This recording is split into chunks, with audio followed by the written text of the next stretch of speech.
together with Imam Asafa and Pastor James, is Ibu Deng. Her name is Maria Ida Giguento. Giento, yeah. Maria Ida Giento. But also, used to be called Ibu Deng. Yeah. Ibu Deng is also the Tannenbaum Peacemaker recipients on 2015, right? Yeah, 2015. And Ibu Deng, during this time, he has been working for almost more than 2 decades. Yeah, as a facilitator on conflict resolution, mediation, and peace building process, especially in the southern part of Filipino, Mindanao. But Ibu Deng spent years, 5 years, 5 years to work in East Timor during right after the East Timor, independent. Yeah, Ibu Deng worked, with Uskup Bello, Uskup Bello and all the team there. Now, before we came here, we have another peacemaker intervention, which is held in Davao City for a month ago. Yeah? So me, myself, with Pastor James and Imam Asafa, we went down there in the southern Filipino and joined. Ibu Deng host us with the whole team from CRS, Catholic Relief Service. Yeah, Catholic Relief Service. At the time, we have participants from all over Mindanao, and also those who came from Marawi, but Muslim and Christian. It's a very emotional moment also to talk with people from Marawi. The bishop, the ex-bishop from Marawi, but some Muslim participants from Marawi, those who saved the Christian, during the Marawi, We didn't hear the news, right? But there's a lot of good news from Marawi in terms of interreligious relation, saving each other between Muslim and Christian. So Ibu Deng will use the whole last session today, 1.5 hour, to share with us his awesome work back home in Filipino, but also as a senior facilitator, but also guest speaker who travel a lot to be a facilitator, but also to share the richness of his experience. Please, Ibu Deng, we give a big applause. You have to clap really hard. 1, 2, clap! Because this is the last session. You all have to wake up, right? Yeah, so I'm just going to go through some slides, I think 7 slides fast, just to help us understand what are some of the roles that we should do or we can do in the various stages of conflict. Is that okay? I know the imam and the pastor really talk a lot about their roles in all this, but it would also be good for us to just do a sort of a review, okay?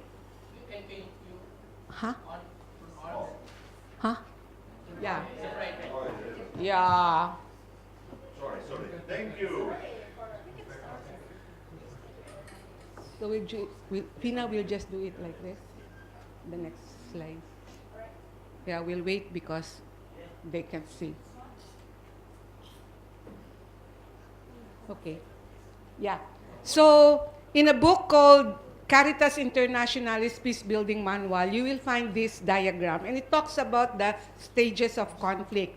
But as we know, stages of conflict, it's not like, so it has to be this way. and then it goes that way. No, it doesn't have to be like that because it can be a very, very low-key conflict that we actually do not know there's a conflict there, and suddenly, boom, it breaks. Right? But this is just a diagram to tell us that conflict can be latent, and latent means it does not manifest itself into some forms of violence, but there's tension there, and you feel the tension.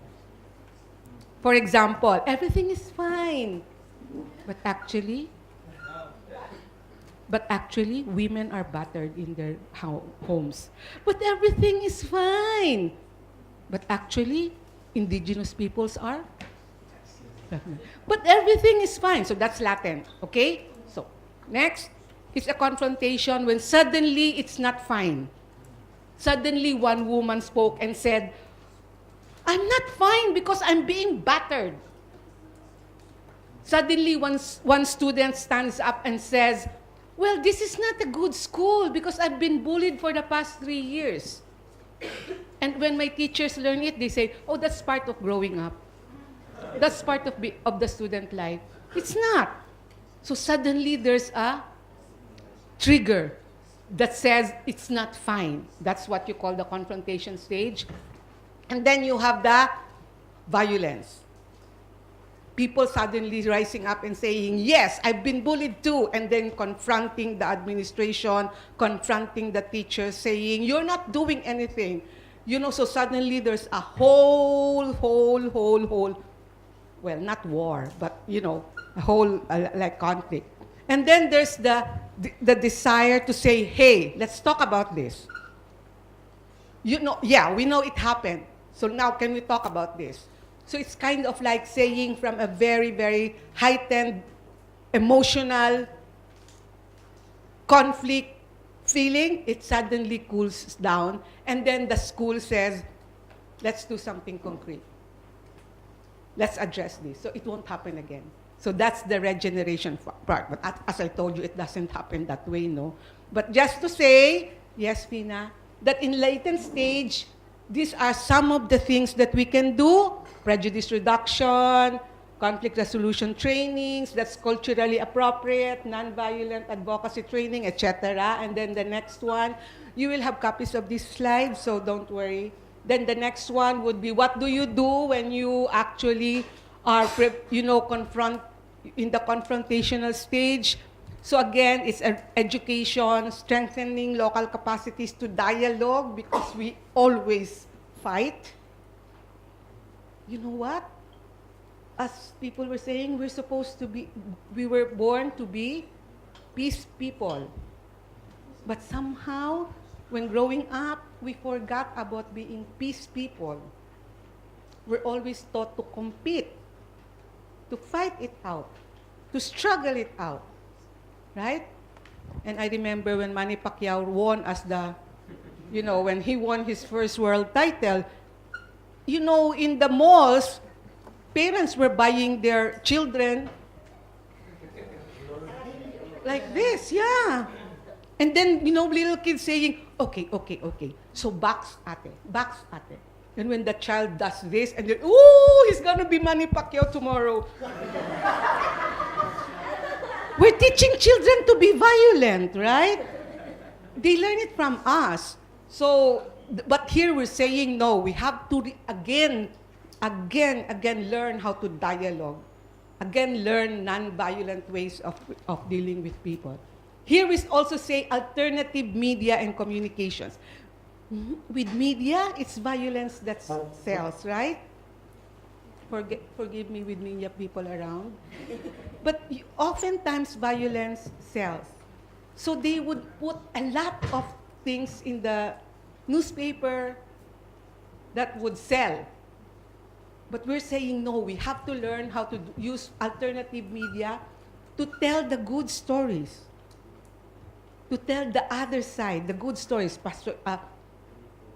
Pastor Jackie said, there are many stories that we heard from the Maranao people in Marawi about how they help each other, Muslims and Christians. But this never got into mainstream media.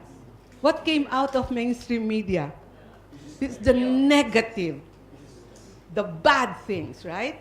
But when we had the face-to-face meeting with the Maranaos, with those who were from there, both Christians and Muslims, they were telling us so many inspiring stories. Unfortunately, media does not pick it up. So we really have to do that so that whatever happens, like big thing like this, no, there's another picture to that. So we somehow temper the passion, negative passion of what's happening. Third, if there's a war, don't step in so you won't get killed. We need you alive, right? But we can still do so many things during this. We can do peacekeeping, which is armed and not unarmed peacekeeping. We can strengthen our advocacy to stop the war. We have international and local monitoring, and then we begin to do our trust-building activities. War divides people.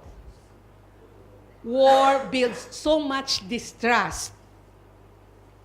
And so we begin to say, your family got killed, I feel for you.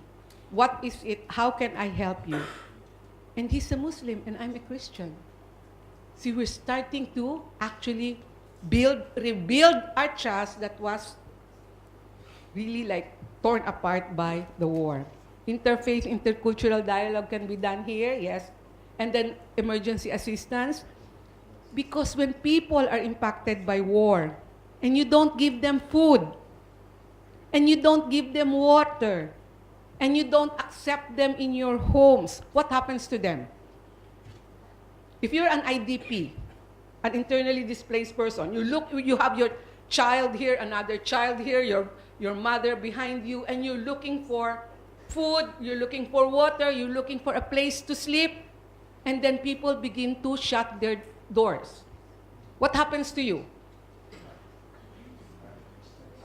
You get so angry, right? You get so angry, you get so hurt, you get to feel so isolated, you get to feel so small. And so what will you do? Fight back, right? Steal, even kick your door open so that I can enter. Because it's not for me, it's for my daughter, it's for my son, it's for my mother. Bang! Right? So when we do respond to people in need in a way that does not do them any harm, what do we offer them? What will happen to them when we open our doors, when we respond to them? What will happen to the IDP? What will happen to them if we open our doors and respond to their needs? Come again, come. They will be grateful. They will say, someone cares. All is not bad. Even if I am like this, someone opened his or her door to me. All is not lost. See, so you give hope back. Next, please. And then you have the immediate post-conflict, which again, there are some activities here, psychosocial support. You have what you call projects that would bring people together, that would help them reconstruct their lives and their homes, supporting reconciliation and peace-building activities, etc. And then when you say the rebuilding stage, the next one, please. Yeah. The regeneration stage, that's where you do all these physical structures rebuilding and even the, providing arms and legs to those who have lost their life, the arms and legs, etc. And it says there, the second to the last statement, peace education for children. Peace education for children. Why peace education for children?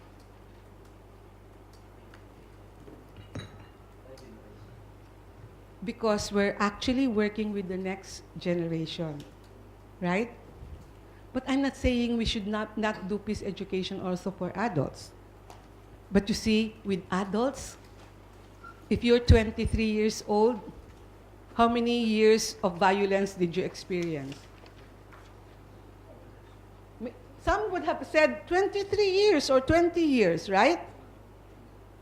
And as peace educators or peace builders, we have to understand when you say peace building or working through conflict, it is the number of years times 2 before you can actually say the root has been addressed. So if it's 20 years times 2, 40 years. And I learned this formula from Father Michael Lapsley. He's a South African priest who was helping the young people during the revolution, and the government was so angry with him, they sent him a letter bomb. So when he opened the letter bomb, he was thrown across the room, so he lost half of his, so the eye, the ear, the hand, the foot, so he lost a lot of his extremities. And when I first met him, I thought he was very disrespectful. Because every time I will talk to him, he will turn his like this. I said, Father, I have to ask you, do I have bad breath? Why do you turn your face from me? And Father Michael Lapsley said, oh, I'm sorry, you don't know. I'm learning you my good ear. Because my other ear cannot hear. So he was actually lending me his good ear, and I thought he doesn't like my breath. Maybe I am having bad breath or something. And then I apologized. I didn't know, you know. I just know him as Father Michael. I didn't read anything about him. So he told me, I said, I'm leaving Timor. And he said, why? I said, I've done my share. I've actually helped do this, do that. He said, no. Because it's actually the number of years that they struggled times 2 that people can really start the process of reconciliation, the process of seriously rebuilding their lives. So all of us are still in that, we might still be in that capsule that says, oh, 3 years with this project and we're fine. No, we're not fine with a 3-year project. It's going to be a long time of rebuilding. So I was asked to share, you know, how we work with interfaith groups in the Philippines. There are 2, for me, high-profile interfaith groups in the Philippines that in Mindanao we work with. First is the Bishops Ulama Forum. The Bishops Ulama Forum is a group of like bishops in Mindanao and you know, the ulama in Mindanao. They started working together in 1997 in support of the peace accord between the government and the Moro National Liberation Front. They got together to say, we have to help the communities rebuild their lives, because it has always been a mistrust between Christians and Muslims. And it's a long story, so I will not go into that. I was just reading a set of slides on the history, and anyway. So it's a long story, but then there has been this tradition, like we grew up with this, Muslims and Christians divided. And the political war fed into that. But those of us who experienced the other, the Muslims, like I'm a Christian and I experienced the other, in a way outside the political sphere, we're okay. We grew up with each other, you know, so we're okay. But those who are very much influenced by the political sphere, there's that much divide, especially if you belong to a highly political clan. So usually there's that divide. So the bishops decided and the ulama decided that they're going to work together to help the communities address the divide, to help the government and the Moro National Liberation Front begin the work for peace building. So everybody was so amazed that these bishops and these ulama who used to sit far from each other are now in one room. So it was a good image for us to have. See, our leaders are talking. Our religious leaders, not political, religious leaders are talking. So for us, it was a very good symbol, especially for the much divided Mindanao. And then they began to localize. So they had the ulama, pastor, priests forum. And for those who were in the grassroots, this was a great encouragement for them to start looking at the other as someone who also belongs to me. You know, he's my neighbor, she's my neighbor, she's my colleague. So began to reach out because then they begin to see the religious leaders working together. Unfortunately, people had the notion that these leaders will also mediate in conflicts. I remember there was an evaluation on the 15th year of the Bishops Ulama Forum, and the question came out, bishops and ulama, why are you not addressing the hard issues? And I remember one bishop saying, because we don't test the fragility of our relations. 15 years, relations still fragile? 15 years, still fragile? And then I remember the words of Father Michael Lapsley. Oh yeah, if it took them forever to sit down in one room, it will take them another forever to act, right? So they're just talking. They're just talking. And people felt so frustrated. And then I said, yeah, we are frustrated because we expect them to do something. But don't you see? They have chosen to remain as a symbol. And that for me is already positive. So we don't force them to do something.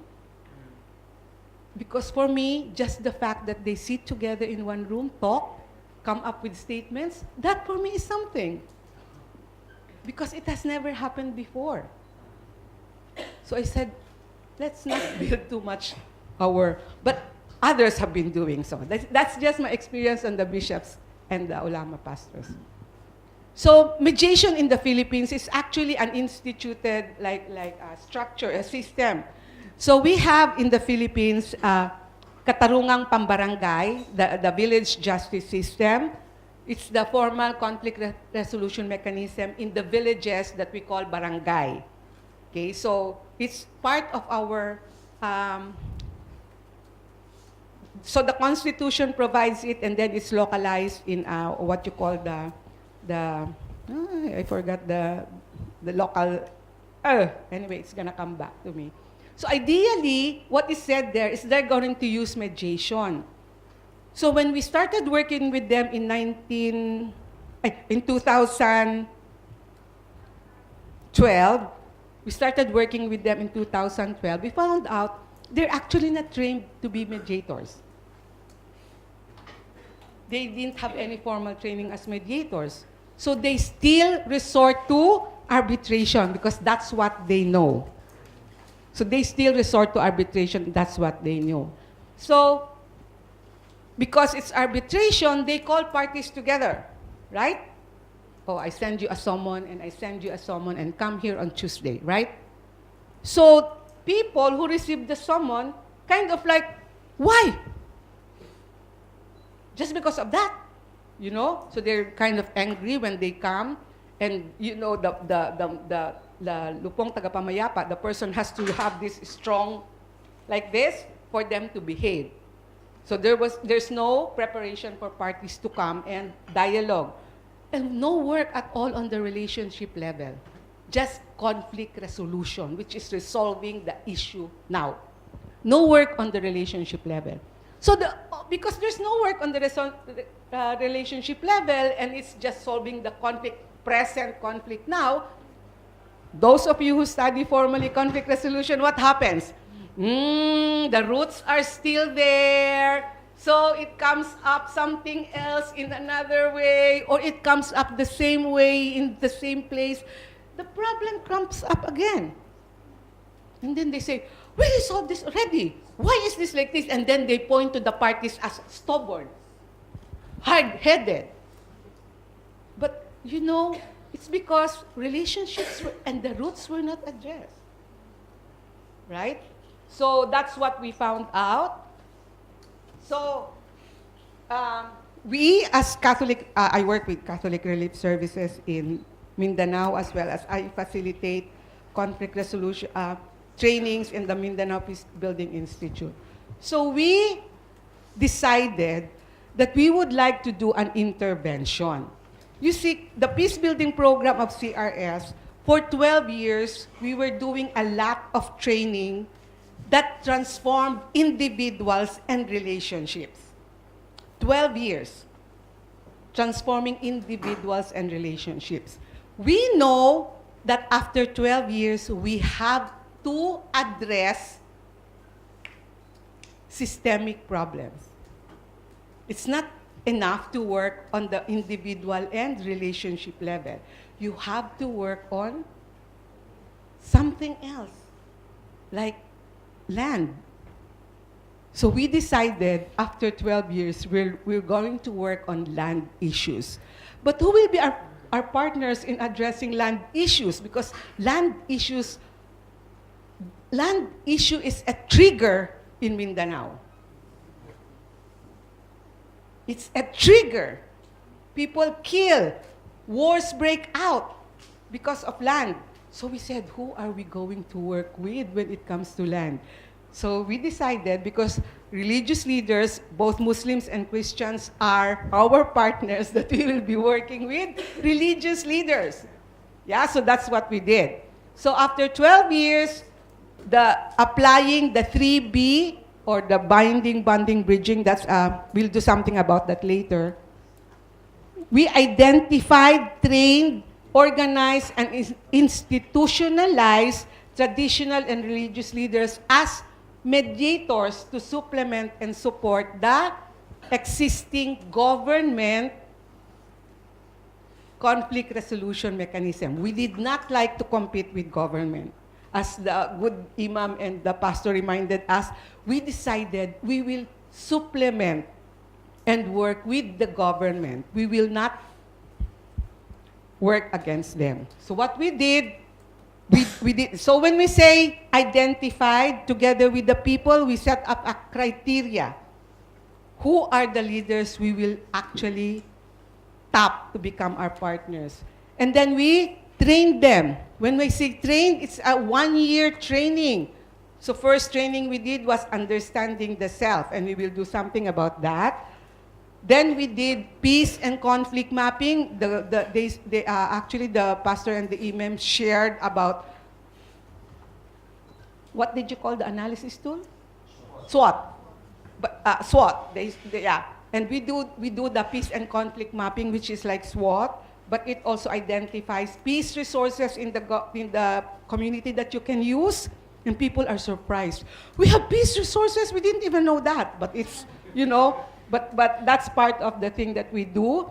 And then we have trainings on nonviolent communication and dialogue, facilitating skills, facilitating meetings, facilitating dialogue, facilitating conversation between groups and in conflict, etc. Conflict resolution and mediation, reconciliation, and then transitional and restorative justice. So we did this for a year, just to work on the traditional and religious leaders before they can actually, do their support. And then we organize them. So we have this module called Organizing for Peace. You know what? The terrorist groups have a good way of organizing themselves. Yeah? And they also know how many of their members are, right? But do you know how many members you have as peace builders? Do you organize them as peace builders? No. You see? That's why we're doing the peace organizing. And then we develop them into networks. But that's important. So if you tell me how many TRLs are active in Magpet, I can say 7. 7 religious leaders that are very active in Magpet. And then Magpet, in one of the villages in Magpet. And then there are 5 villages of different numbers. I can say around 30 of them are actually coming from one municipality. So I know, because we have actually organized them. And then we have institutionalized. Institutionalization means the village level leaders actually issue or write resolutions to be passed, and then the council validates that now these leaders, these religious leaders, are now part of the conflict resolution mechanism of the village. So they are now covered with a village resolution. And what do? They actually prepare people for dialogue. You know what is not contained in the conflict resolution mechanism of the village, they perform. So as the two people were saying, shuttle diplomacy, that's what they do. They go to, if this is a Muslim group and that's a Christian group, the Muslim leaders will talk to this group and say, hi, so I heard there's something going on here. But are you prepared to talk with the other group? I can accompany you. So, and then the Christian leader will say the same thing towards the other. And then they will meet during the evening and say, you know what? My group still needs some time. Oh, my group is ready. Can you work with them on some other skills already? But my group is still considering it. But they meet every evening. And then finally, the two groups are prepared to talk. Then they go to the formal conflict resolution mechanism. They will talk with the formal. Our groups are ready to meet to negotiate with each other, to dialogue.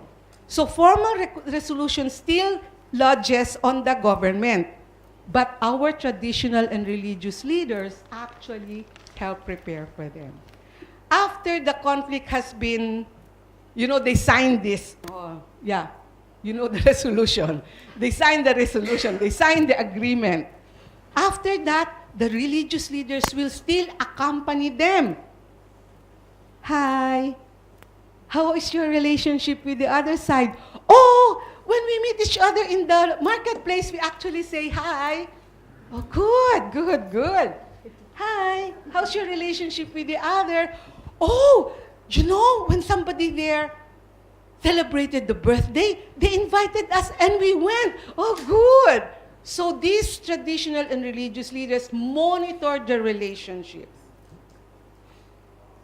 So they don't stop in conflict resolution because they have identified their role as trying to put back together or cement social cohesion.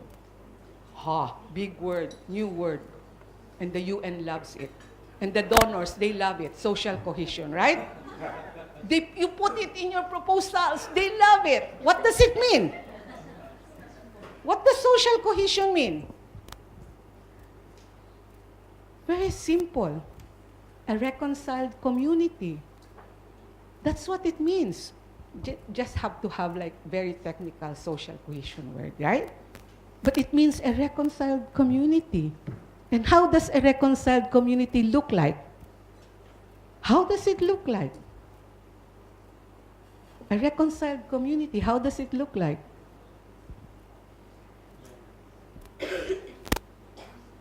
People walk with smiles. You can hear children's laughter, right? You can hear young boys playing basketball and not hurting each other. You can hear young girls skipping rope and not calling each other bad names. That's what the face of reconciled society looks like. So don't invent something so high there. You're gonna end frustrated. So that's it. And then, now we're gonna do a play. So, a little bit of how we work with our leaders. Okay, a little bit of how we work with our leaders. So I'd like us to form two groups. So, ate, so you join that group and you join that group. And then, Zainal, you have to, and all the others here, you have to join this group. And Greg, you know this, but don't tell them. You have to join this group, okay? So everybody stand up and congregate over this side and that side. The game is called Samson, Delilah, and the Tiger. How many of you know this? Yay! Okay. So Samson, Delilah, and the Tiger. Samson, the legendary strong man. Very, very strong, right? Samson. He can defeat anyone or everyone.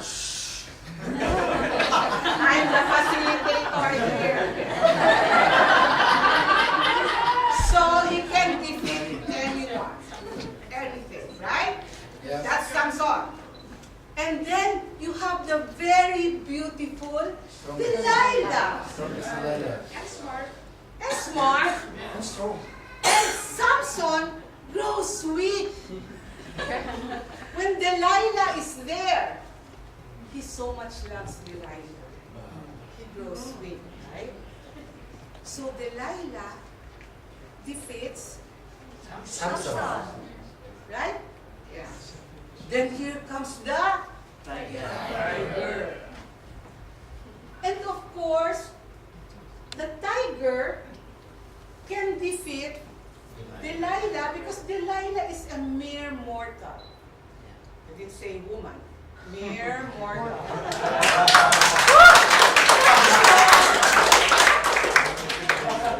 So, the tiger defeats Delilah.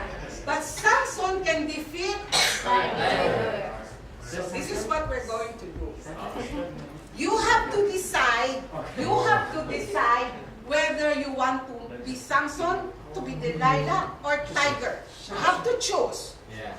And then when you have chosen, you turn your back to each other, and when I say 1, 2, 3, you face each other with the action that you have chosen. Then we will decide who wins. Yes. We don't have chocolates for prizes. Oh, please, Jackie, can we have chocolates for prizes? Where's Jackie? She's out. Anyway, so that's what we're gonna do, okay? So decide whether you want to be Samson, Delilah, or Tiger. Go! Decide. Can you send one spy? No! We are all peace builders here. First one. Decide, trust. Then how is the action then? How's the action? The action is Samson, Delilah, Tiger. He's my sex, so you know.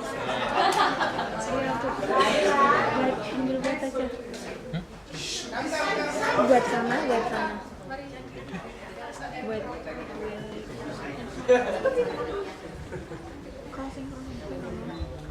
Ready? Buat ya. Ready, sharp? Sharp!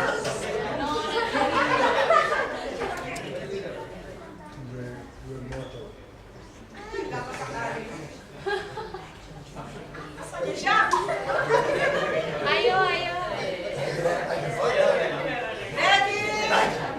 Ops, turn your backs. Ready? Turn your backs. Turn your backs. Turn your backs.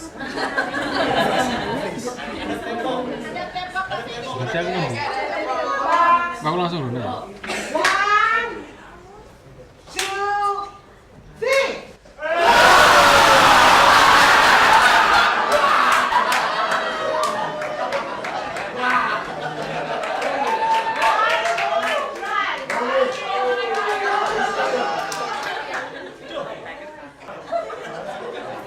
Satu,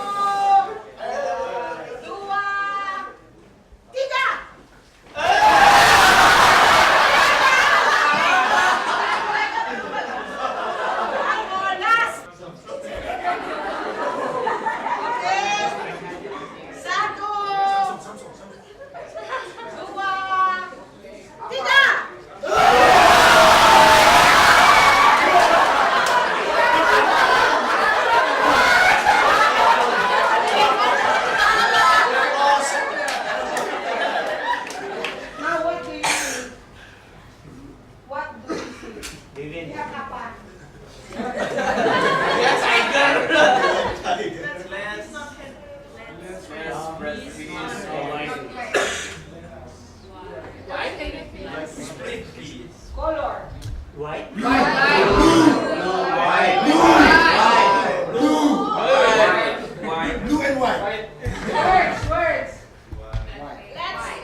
said, there was no tension, right? Except that someone raised his voice. Blow! Blow! Right?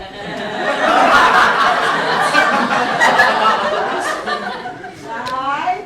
Right. Yeah? So, we were actually just describing what we are looking at. Right? Yeah. And that was absolutely okay until someone raised his voice and said, no! It's like drowning the voice of the wild. Right? And then what did we hear from someone over here? Are you blind? Whoa! And someone over here said, how dare you! So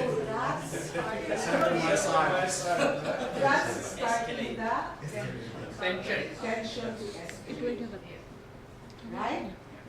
So when we look at things, the way we look at things, because that is where we are standing, and we talk about what we look and what we see, that's okay. Right? But when you start the process of name calling, are you blind? When you start the process of raising your voice to drown the voices of the other, then that's when tension can continue. Right? What do you call this thing when you look at what you have because of your position or where you're standing? What do you call this? Perspective. Perspective. So you see what you see because that is where you stand. That is your position.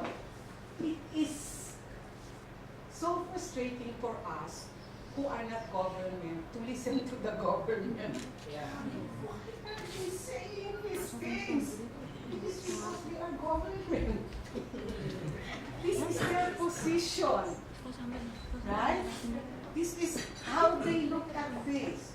Why are the religious leaders saying these things? Because they are religious leaders. Why are the women speaking about these things? Because as women, this is what they think it should be. This is how they see things are. Why is my father always reminding me of the curfew? Because as a father, that's how he cares for you. Why is mama always telling me about the way I dress myself? Because as mama, that's how she thinks it should be. Why is my child always complaining about? Because as a young daughter or as a young man, that's how he or she looks at things, right? It is only when we begin to understand people speak from a position that we begin to calm ourselves and say, okay, maybe I should put on a parent hat. Maybe I should put on a father hat. Maybe I should put on something else like a hat and understand why the person is that way. Right? And when you say, I actually do only see a white thing, or when you say, it's actually saying let's spread peace and not hate. And when you begin to understand, I'm actually looking at one side and not looking at the other side. Maybe there's something else on that side. When you begin to start thinking not only of this thing, but something else, you are actually beginning to understand and put meaning, right? And what does it? It also starts with the letter P. What is it? When you begin to understand and put meaning to what is happening. It starts with the letter P. Persuasion? Perception. Thank you. Perception.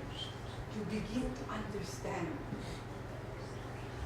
And often, the way we understand things is because we were brought up that way. What influenced our perception? The way we understand things. What influenced it? Culture, beliefs, experience, thank you.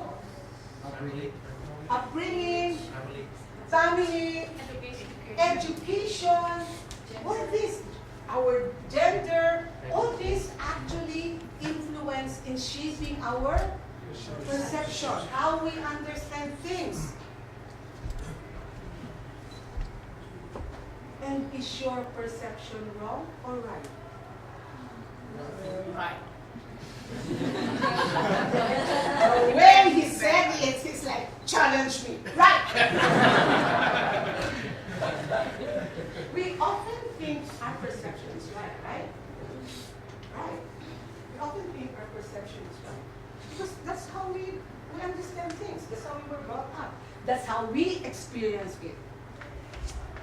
So our perception is right. But when we begin to say, my perception is the only thing that's right, that's a problem. And what do you call that? It's the letter B. Bias. When you say what you think is the only thing that's right, what you believe in is the only thing that's right, what your experience think is the only thing that's right, so everybody else, like their experience does not matter. You actually are being biased. So when we work with our religious leaders in the field, we always ask them, what are some of your biases against the other? But we do this first, and they enjoy this. And then they say, what are some of the biases that you have against each other? And they say, I often tell my children not to go out after 6 o'clock. And I said, oh, that's fine if you think that they should be home by 6. Yeah, but I tell them, if you don't come home, the Muslims will put you in a sack and sell you.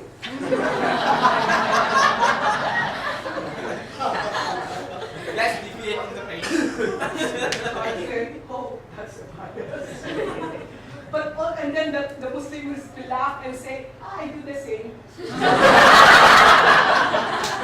What are you saying? The children should be home by 6 o'clock. And what if they're not home by 6 o'clock? I say, the Christians will kill you, get your blood, and then turn it into coins. Money. Coins. Oh, yeah. You said that, my God, you're so valuable. But that's the thing that they tell their children. So after 1 year, they say, come home, or else you're not gonna get supper. So no more of that thing about putting in the sack, no more.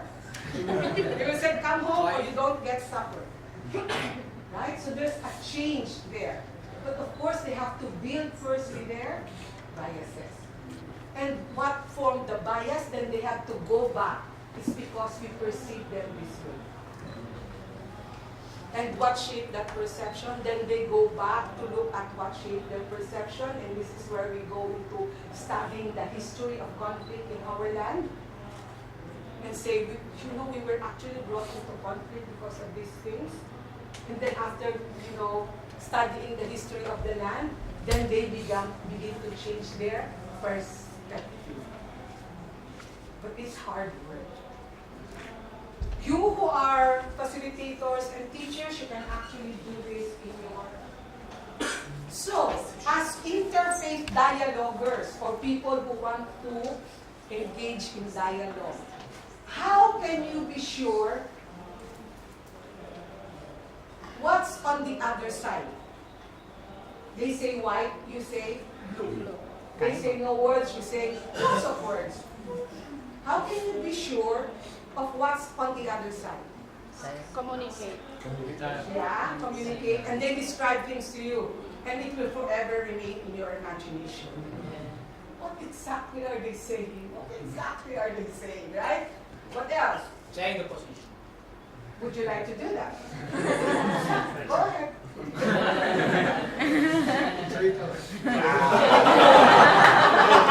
Spy. Mañana. So now you see. And are you going to remain there?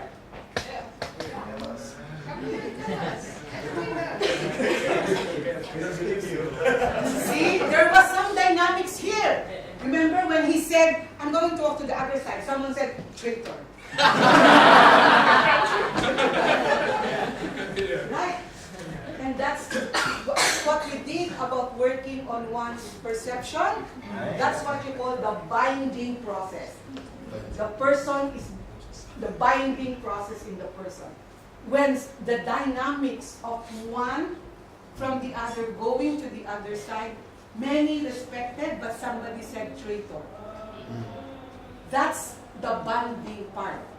You have to work with your own group so that when you do something different, like get in contact with the other group, because I want to see, so that when I come back here, I can tell you what I see.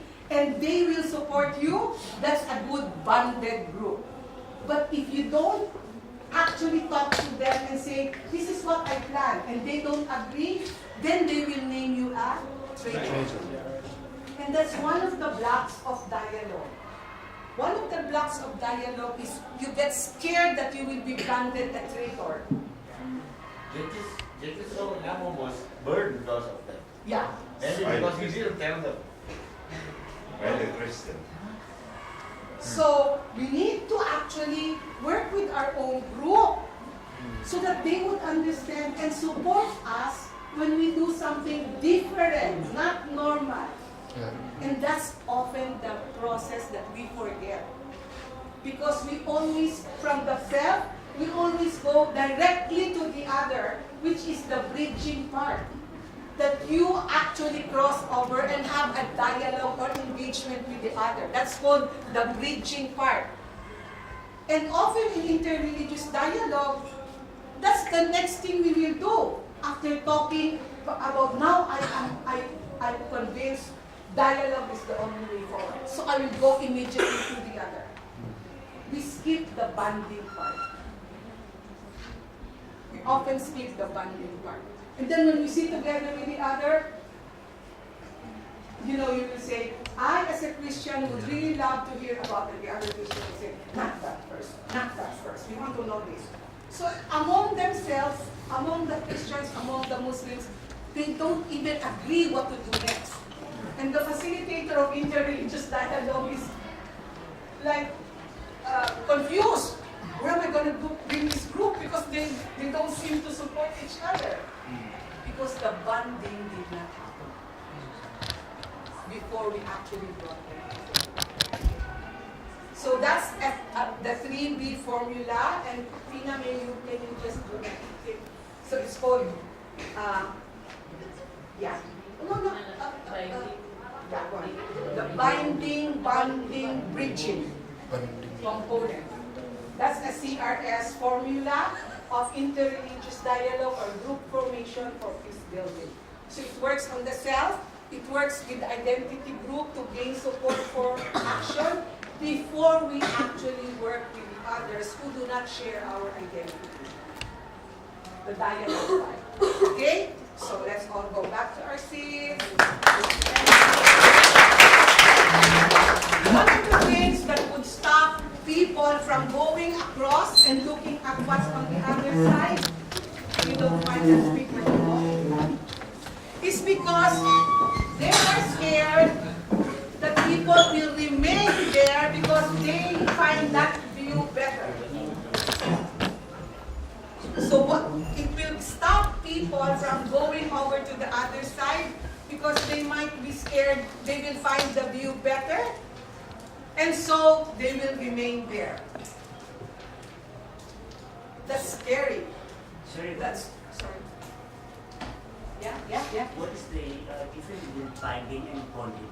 Binding is more internal or Binding is the self. the self? When you work on your bias and your prejudice as a person. Because in becoming mediators and becoming peace builders, you really have to work on yourself. Because this cannot be legislated. The school cannot say, everybody who is enrolled in this school, who works in this school, who is a faculty in this school, should be a peace builder. That will not work. Or the government cannot say, everyone who espouses a religion should become a religious peace builder. This is a law of the land. That cannot be legislated. So you have to work on yourself to really decide whether you want to become a peace builder or not. You want to become a mediator or not. You want to be an advocate for the rights of others or a mediator to facilitate between warring parties. It's your decision. But you have to prepare yourself. You just don't go in there because you like it. So you have to prepare yourself. That's the binding part. The bonding part is when you talk with your family, when you talk with the others in your own identity group, whether it's an academic sector, whether it's because I am Javanese, so when you talk with your own, so that they understand what you are doing and they will support you. That's the bonding part. And the bridging part is we are now ready to engage the other. So that's the bridging part. Often I said from the binding, you go directly to the bridging, and that's where, yes? Sorry, Deng. I just wondering if you, as the mediator, just flip it and make us see. Is it okay for us as mediators to, or is it not okay? Yeah. People would say, why don't you just flip the whole thing, right? So that I would see what the others are seeing. Well, this is actually, and I'm not comfortable talking about this, but I'll really have to say, this is where data can be manipulated. You know, when you do research, you can actually use the research to fit your own agenda. So I said, I will not flip it, because this is what happened. And you have to tell me what you see from where you're standing, because this is what happened. If you flip it, then it will fit what you want. Like it will fit your own agenda. And I don't like that. So talk about what you see, because this is what you saw. You have that puzzled look in your face. You need more explanation. Sometimes an event happens, right? An event happens, like a bomb blew up. And you were on the top of the hotel, so you saw something from the top of the hotel. And somebody was in the street, and that person saw something. And somebody was driving in a car, and that person saw something. But there was just one event, the bombing. So the one who drives the car, the one who's on top of the hotel, and the one who's walking down the street can describe what happened from their perspective, right? From their perspective. And then they begin to put meaning on it because of their experience. I'm very sure it was a Muslim, because it's only Muslims who bomb. I'm very sure it came from the soldiers, because it's the soldiers actually who wants to create this chaotic situation so that they will be promoted. And so you know, then your perception begins to come in that one particular event, right?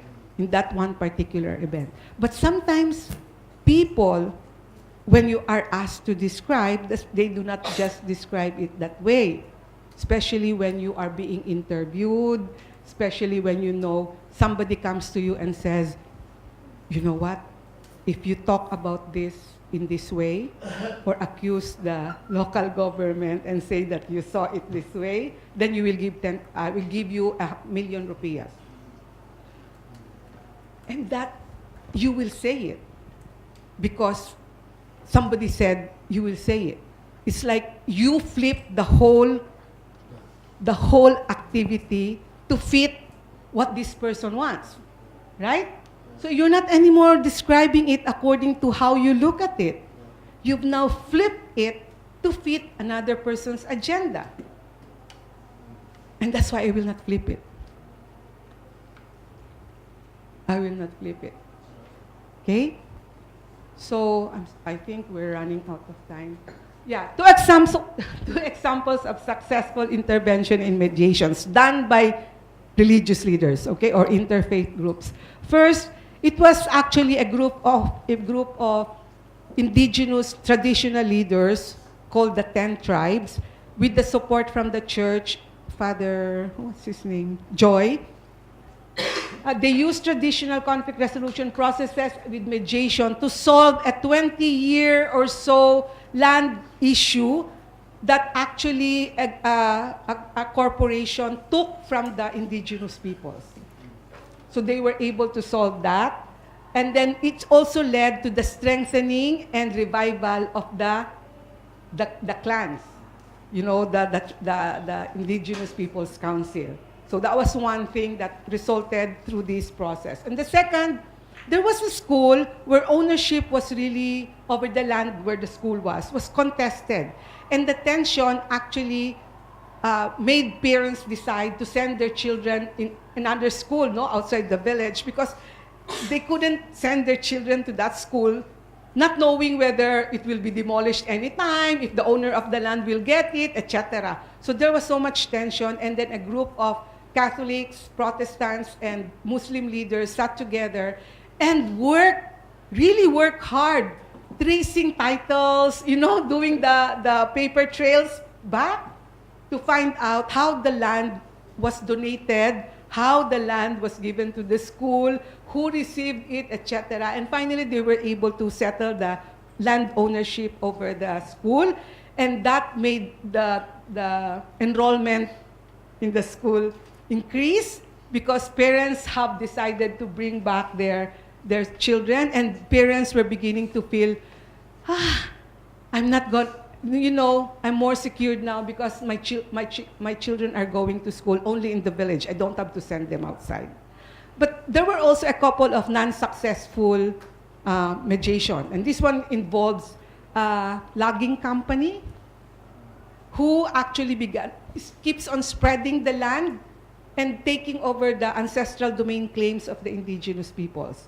So until we pulled out of the area, although we have institutionalized the group, the issue wasn't solved because the key leaders of the corporation, the logging company, refused to face the indigenous peoples. Or if they send representatives, these are non-decision makers. The junior officials, the secretary, they will send, so non-decision makers. So dialogue couldn't happen because of that. And the second was actually because one person who is a member of the traditional leaders actually misbehaved. So the credibility of the group was affected. He was involved in molesting a young person. So the credibility of the group was impacted, and they didn't know how to deal with that.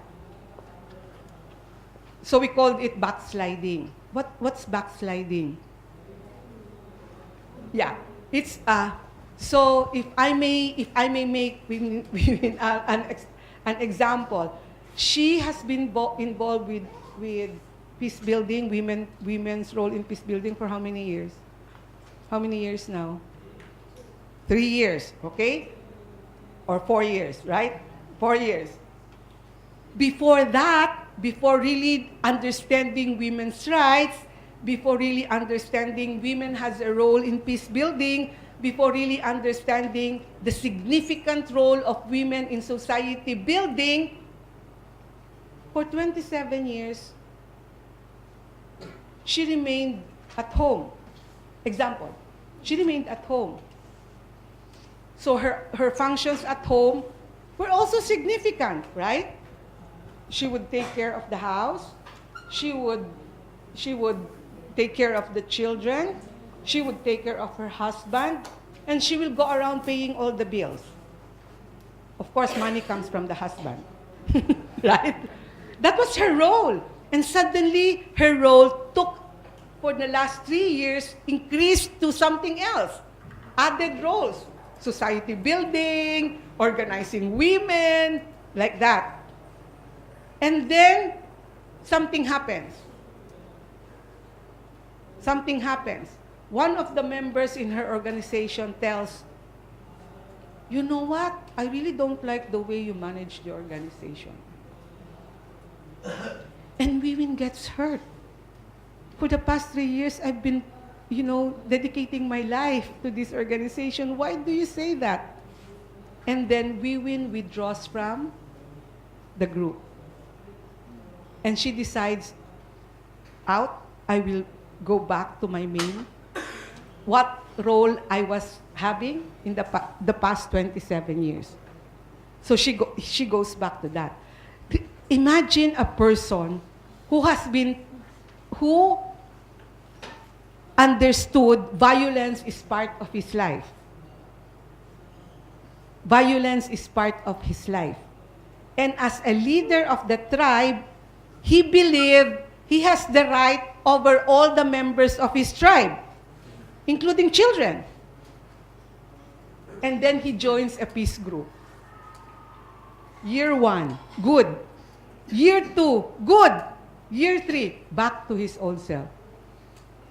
So the groups did not know how to deal with that. The group did not know how to deal with that. So I had to go and say, look, it's been like 50 years of his life like this, and we are only like having 2 years of his life in this way. You actually have to understand.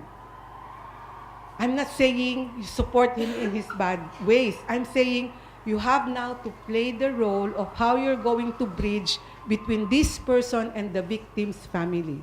What role are you going to play? Because often, when we find a perpetrator among us and a victim among us, who would you like to journey with? The victim or the perpetrator? Who would you journey with? Oh, come on, be honest. Who would you journey with? The victim or the perpetrator? Often we love to journey with the victim, right? And we leave the perpetrator alone. Ooh, he's bad. Don't touch him. He's bad. And so who's gonna work with the perpetrator? Nobody. And we're saying, no, somebody has to actually work with the perpetrator. So they decided they're gonna work with him as well as work with the victims. So that's it. So those are the two examples that it did not work well. Last. Sometimes we aspire to work for so many big things.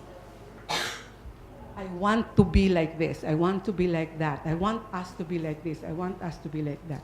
But please remember, the little things that we do in our family, with our students, in our school, little though they are, they contribute to the bigger things. So start small. Start small. Small acts, when we put together, actually contribute a bigger and better purpose. And I end there.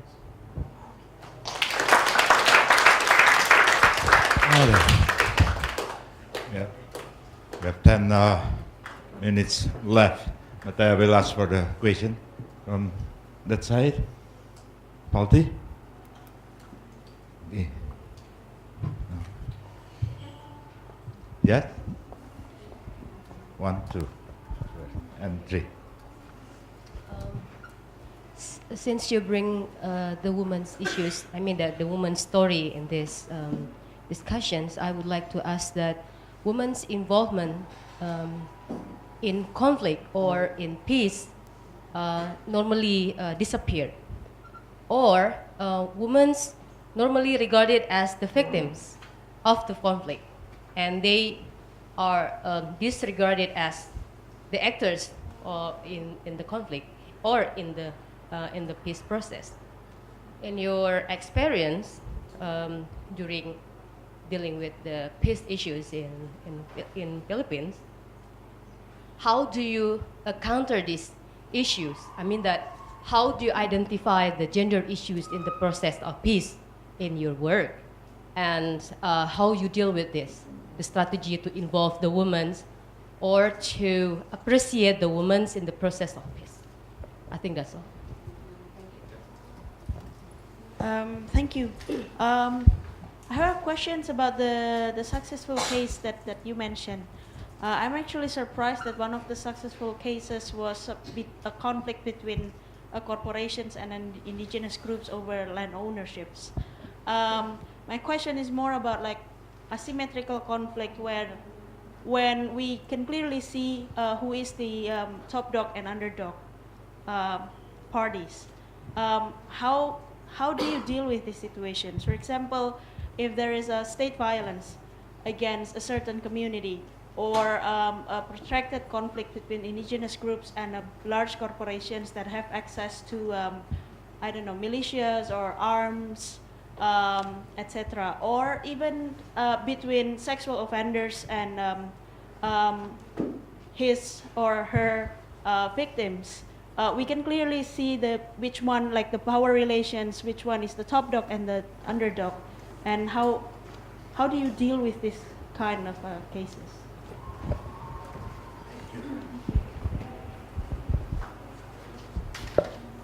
I want to know more about the latent part, because I think that is the condition that it is most condition in Indonesia is just like that. The latent context there, yeah. And for me, yeah, but then thanks so much to share the same theme from different region. I mean, a different region, different culture, different particular people. So I just remember when 2 years ago, I told you when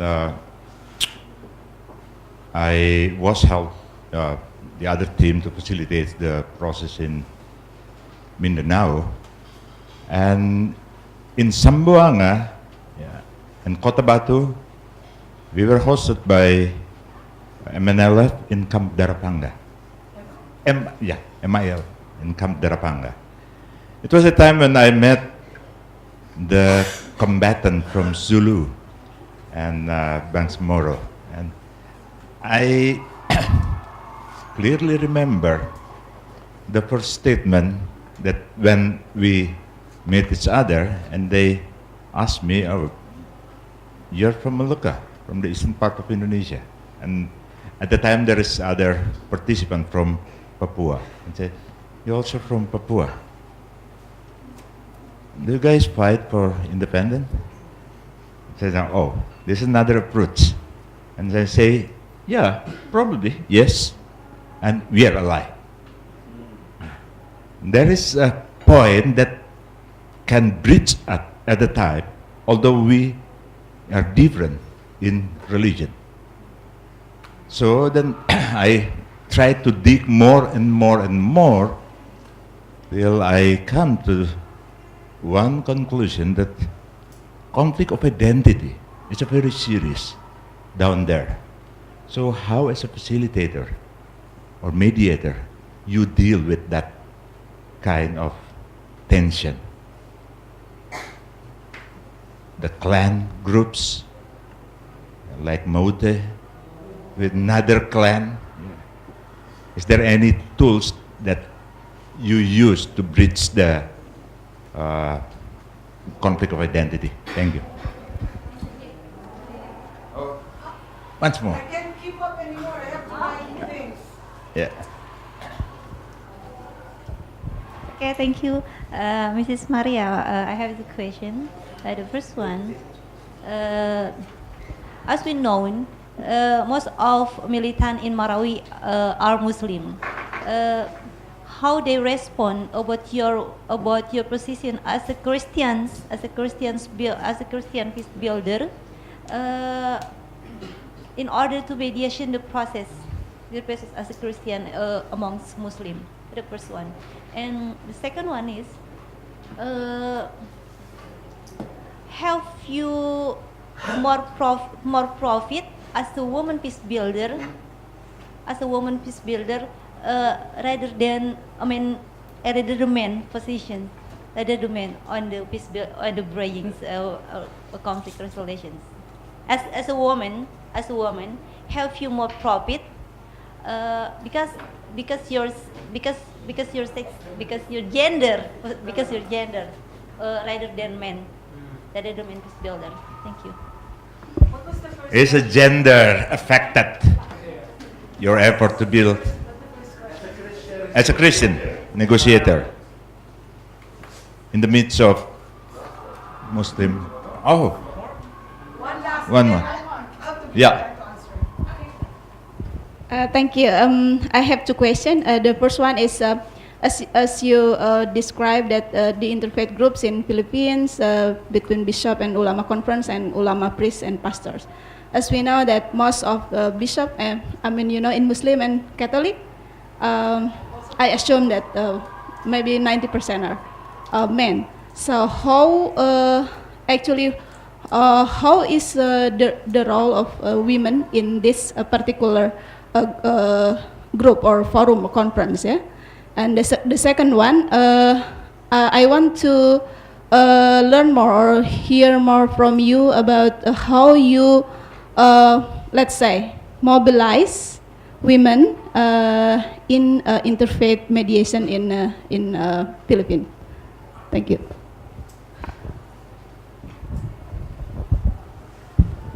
So first, women.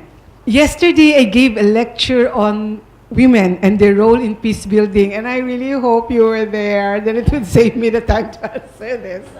But this actually was it was designed specifically for women and identified interfaith women and their role in peace building. So there, in my experience in Mindanao, there's women are contributing a lot in terms of peace building. And in that presentation, I actually described how women in one particular community were first observers. They were just outside the janela looking in. And then they became servers of food. And when they served the food, of course, they have to come into the room. And they stayed. They didn't like to leave. So finally we said, if you're here, then let's make you part of the learning process. And then the men, of course, said, no. I said, it's good because they will support you in your role. Oh, yeah, okay, so they can, but they stay only in the other side. Okay, they will stay at the back. So, then they became participants. And part of the project is actually having small money for peace projects. And of course, the women wanted a peace project also. So we said, okay, what's your peace project? And they say, ducks. Bebek? And I told my companions, Dwayne, we will have a lot of explanation how Bebek becomes peaceful. We will have to, but they wanted Bebek. So we said, okay, have your Bebek thing there. And then they became economic contributors. So this threatened the men because they had money. They were selling the eggs of the bebek. They were, when there's a party, they will kill the bebek. And so they were contributors. And the men felt threatened. So we had to have a dialogue between the men and the women. And then we explained to the women, if the men are threatened, then they will stop us. So we have to make sure that when we contribute, we will not what do you call it? Put aside or does not value. We will not value the contribution of the men. So the women said, oh yeah. So they began to adjust because they were like this already, because they were earning already. So then they begin to adjust. They began to say, oh, by the way, I can buy the viand, but can you buy the rice? So they began to do that with the men. So they became economic contributors, and then finally they became active peace builders. when there was a war and people came to their area for the camps, the internally displaced ran to their area, they helped the displaced people form a line along the highway, hold placards that says, "Stop the war." So see, women, if we are patient enough to journey with them, actually become forces for peace. So that's my answer to you. And then power relations. Of course, we didn't see the power relations when I talk about the 10 tribes and actually it's Dole Philippines, the multinational corporation. I didn't talk about power relations there, but there was so much power relations. How come for 20 years what was decided in court was not given to them? How come? It's because Dole Philippines had a lot of influence. And unfortunately, these 10 tribes fell into the hands of groups who wanted them to fight. So they lost a lot of their men and women because the corporation had militias, and they also had the military on their side and the police on their side. So for 20 years, this is what they were. And then they learned dialogue. And then they learned negotiation. And then they learned they have to engage the enemy and look at look at the problem as solvers to the conflict, not adversaries over the conflict. And they managed to get their land back. But there was so much power relations there, that's why it lasted for 20 years. So, we all know that we have roles to play when it comes to power relations. You have to choose. You have to choose your roles as third-party interveners. Some of us would choose to make the power a little bit balanced. And so we stand with the powerless, right? And that's a role that we can play so that we somehow give a little bit of power to the powerless. But then when you do that, then you lose your third-party intervener facilitator role. So some of you would choose to be third-party intervener role. So you ask other friends, can you be the advocates for them? Because I would like to play this role, right? So there's a lot of roles here when we talk of third-party intervention for peace builders. And often, many of us would take the advocacy role so that we will somehow raise the powerless with added power because of our contribution. Third, latent conflict. Yes. Conflict is normal. Agree? Yeah, of course. Conflict is normal. But when you do not know how to handle conflict, when you do not know how to live with conflict, you do not know how to talk through the conflict, what can happen? Conflict can turn into violence. And there are 3 forms of violence so far. Let's just say 3. First, the physical one, the one you can see, black eye, bruise here, red marks, death. That's physical violence. And then the violence of words. Yeah, when you call others stupid, when you call others, when you say, when the Lord spread intelligence around the world, you were asleep. That's why you didn't catch it. That's very unkind. That's very violent. What's the usual word that Indonesians would use when you call someone like bangsat?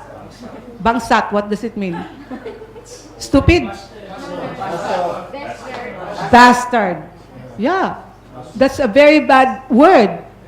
When you call people stupid, when you call people not crazy, when you call people blind, when you call people, Kafir? Yeah. That's really unkind, right?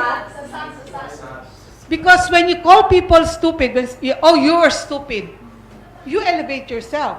I am not. Because you are the one stupid, I am not. Right? If you're the kafir, I am not. If you're the bangsa, I am not. See? And it's so violent to that person. And then the third one actually is what you call the violence of silence.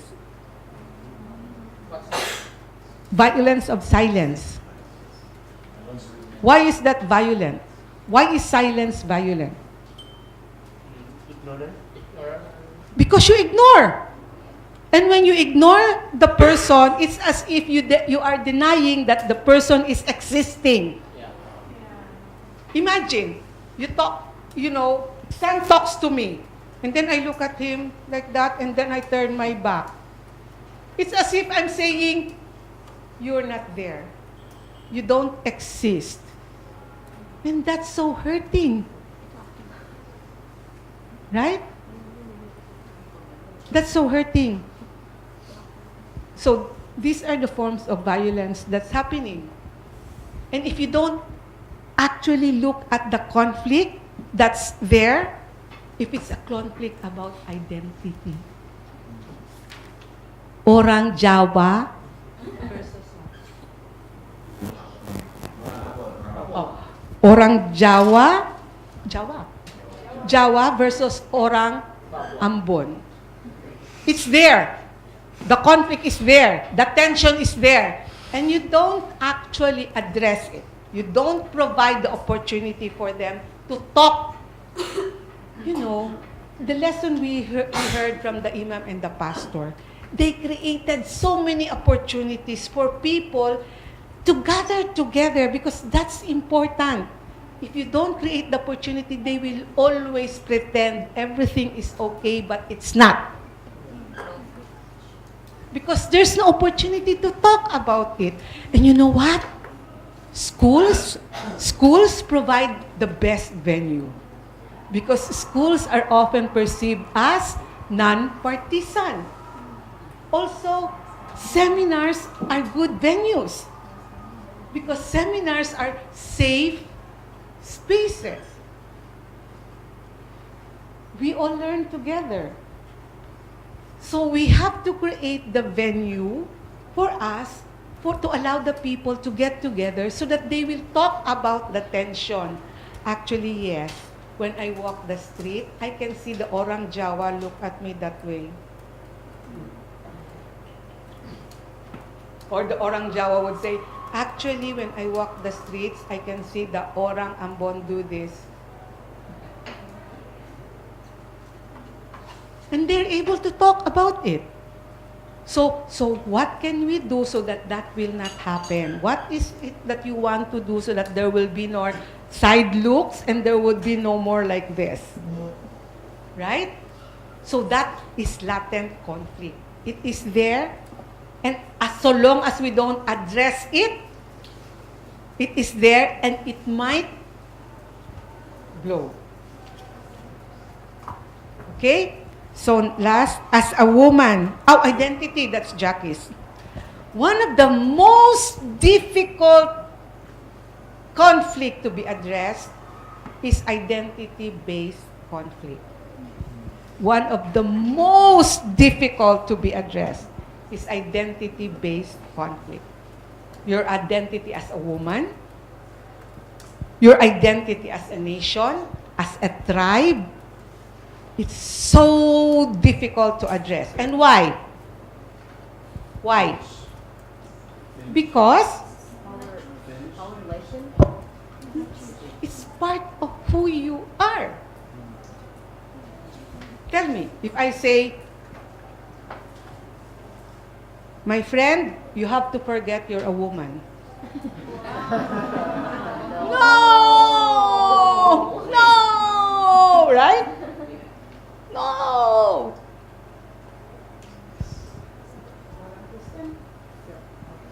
My friend, you have to forget you're a Christian. See? is your identity. It's something attached to you. Forget that you are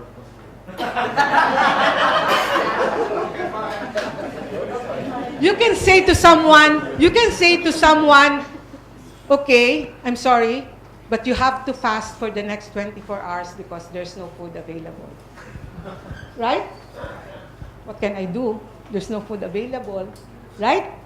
But if I tell you, forget you're a Muslim, forget you're a Christian, forget you're a man, forget you're a woman, forget you're an Indonesian, forget, no! It's who I am. It's part of who I am. So identity-based conflict is very difficult to address. Can it be addressed? Of course. But it's going to take a long process. Because we have to accept, in identity-based conflicts, we have to accept the world is made for diversity. The world is made for diversity. It is not made for your own identity only. It is made for diversity. But it will take a long time before people can accept that. Or say, I am a Muslim but I can live with a Christian. I am an orang Jawa but I can also have a neighbor, the orang Ambon. Right? That would take a long process because it would take the process of peace, of trust. It would take the long process of believing in each other again. It will be working through your biases and prejudices. It's a long process, but we can actually address it. As a woman and as a Christian, I remember my first engagement with the Moro National Liberation Front commanders. I was assigned to be a facilitator in one of their capacity building program. And I arrived. I was dressed properly. I had my scarf. I was having long sleeves. I was dressed properly, I think, at the time. But this one commander said, "Are you married?" I said, "No." "Do you have children?" "No." "You don't have the right to facilitate this workshop because you have not proven your productivity." I was like, no way! I gave birth to the peace center in this school. I created the NGO. So I made all this stuff. And he said, "You're not productive." I was so upset. And then he went home and brought books as tall as this one, like real books, piled one on top of the other and said, "All these books say you cannot facilitate." So what did I do? I called the men who mattered. I called Nur Miswari, the Moro National Liberation Front head. I called Governor Nabil Tan, who was the governor of the place, and I called Father June Mercado, who is very well-known priest, who also studied Islamic studies in Egypt, and who's very close to all these commanders. I called the three of them, and I said, "You have to give me your names. Because in my country, a woman can be accepted as a facilitator if she can name 3 strong men behind her." I wanted to be accepted as me, but they will not accept me as me, so I had to go back to this thing. So they said, "Okay, use our names." I said, "I'm standing in front of you in the name of," so I mentioned Nur Miswari, I mentioned Governor Tan, and they said, "Okay." So we went on for 3 days, and that was fine. See, as a woman, I have to struggle so much. Yeah, with Muslims and Christians. I have to struggle so much because they don't believe, they believe only men can do this. And I headed the secretariat for the independent fact-finding mission for both the government and the Moro Islamic Liberation Front. And they said, "A woman? And I said, yes. And they said, can we use your office to speak? I said, yes, but you don't bring guns in my office. And they said, but we are helpless without the guns. If you want to use my office, no guns. And they had to put aside their guns to talk in my office. But I had to have the rules. I had to show them I was tough. So, my being a woman, I had to struggle for, but they accepted. Being a Christian, especially because my organization is Catholic Relief Service, for a while, many questioned our engagement with the Moro people. But we did not do any explanation. It was our Moro partners, the Muslim partners, who explained things to the communities. They do not do conversion. They do not do this. And even Moro Islamic Liberation Front, when they were asked, who among the NGOs are you working with? They named 5, and it was, CRS was part of it. But because one thing, we do not publish our work. We do not talk about our work. We do not. Never. So you don't find us in newspapers, we never talk about our work. Because we thought if we do low-key work, the more people will accept us. So that's one. Second, we have proven that even if we are funded, our salaries come from the United States Catholic bishops. They fund our salaries. But even if we do that, we are not serving the Catholic Bishops' Conference of the Philippines. So we made that very clear with the bishops. Some of them are not happy, but okay. So as a Christian, right? Whatever. Shh, my bishops will. So the role of women in the Bishops' Ulama Forum and the UPPIF, thanks be to God for Protestants. Because the Protestants will bring in the women pastors. Thanks be to God for Protestants. They would bring in the women pastors. So I was, good, because the women pastors are here. Because without the women pastors, it's all going to be men. So boring. Right? So boring. But these women bring in the questions, they bring in the challenges. So I'm so thankful to the Protestants and the evangelicals because they bring the women in this forum.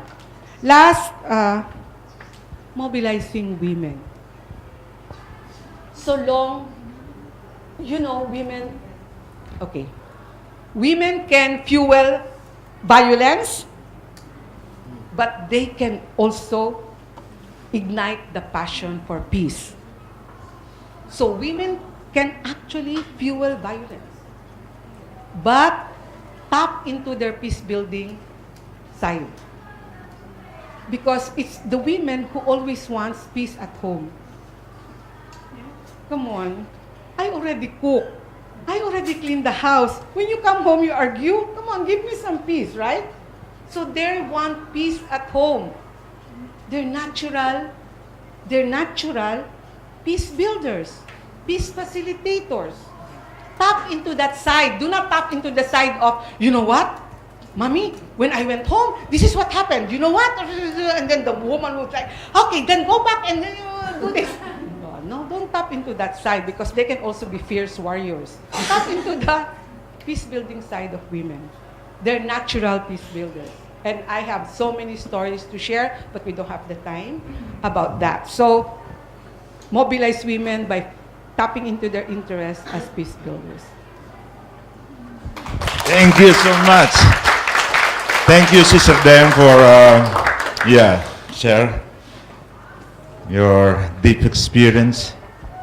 And Ibu Dan bring much more evidences for us to ensure us that being a mediator is not that an easy way. It's a very tough because you have to went through so many detail in process. You need to be equipped with so many tools and capacity, and you have to sacrifice yourself in an up and down process. But this is like an art of bridging people together. Yeah. Sesi kita ya udah lewat 20 menit. Ya. Yeah. Yeah. We have to. I don't want to make any comment. Yeah. can answer that when you want to get into trouble or get into peace. Ya, tapi ini jadi kekayaan satu hari ini padat sekali. Ya pasti teman-teman capek juga. Ya teman-teman capek juga dan ya saya akan kembalikan untuk melihat besok seperti apa ini malam dan besok ya. Tapi saya mau cerita satu dulu dari tempatnya Bang Ridwan ya. Ini soal conflict of identity. Tadi Ibu Deng bilang antara Jawa dan Ambon. Saya bilang antara Jawa dan Papua. Ya, satu pace dari Papua begini, Bapak Ibu. Ya. Pace dia lagi berdiri-berdiri di Jogja. Nah, itu kan pace. Ya, orang laki-laki, bapak-bapak. Terus satu Mas Jawa datang, dia tanya, Pace, kita dengar di sini sampean makan burung kakatua ya? Mas, kenapa kau tanya begitu? Kau pemburung kah? Ya? Kamu punya burung? Ya? Jangan, itu dilarang sama undang-undang. Ya? Tidak boleh kau makan burung kakatua. Burung kakatua terada di sini. Itu kita orang di Papua pemburu, kita orang hak makan burung kakatua.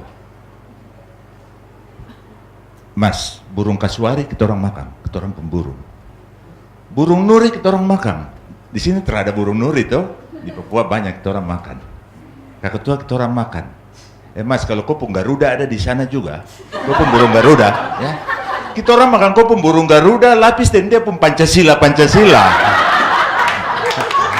Jadi itu sensitivitas identitas ya sekaligus sinisme. Baik, terima kasih. Saya kembalikan ya. Kita berikan tepuk tangan untuk 3 fasilitator. James, could you please, Pastor James, could you please come and? By all means. Sorry? By all means. By all means. My English is poor. Yes. Yeah. Imam Asava, please join us. We want to thank all the participants. Ibu Deng, yeah. Please. This is the last session for all the, for the full presentation. Yeah, tomorrow we will, wrap up. Yeah, tomorrow we will wrap up and get any comment. Don't forget to write down if you have more question or some idea, etc.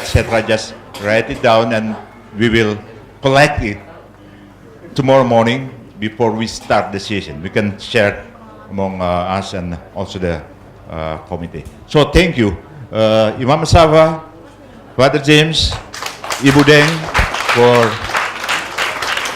lead us in such a way. How to say good afternoon in Philippine? Let us say together, magandang hapon. Right? Magandang hapon. Yes. Magandang hapon. Hapon. 1, 2, 3. Magandang hapon. And you answer in Hausa? Like, answer her in Hausa. What did she say? Magandang hapon? Yeah. And what was I supposed to say? Okay. You're supposed to say, I'm more beautiful than the afternoon. Yeah. Okay, magandang hapon. 1, 2, 3. Magandang hapon. 1, 2, 3. Magandang hapon. Now, Munggodi. Munggodi. Together we are saying we are grateful. Munggodi. Munggodi. Matur nuwun. 1, 2, 3. Matur nuwun. Terima kasih. Yeah. Terima kasih sama-sama. Sekali lagi tepuk tangan. Terima kasih. Thanks, brother.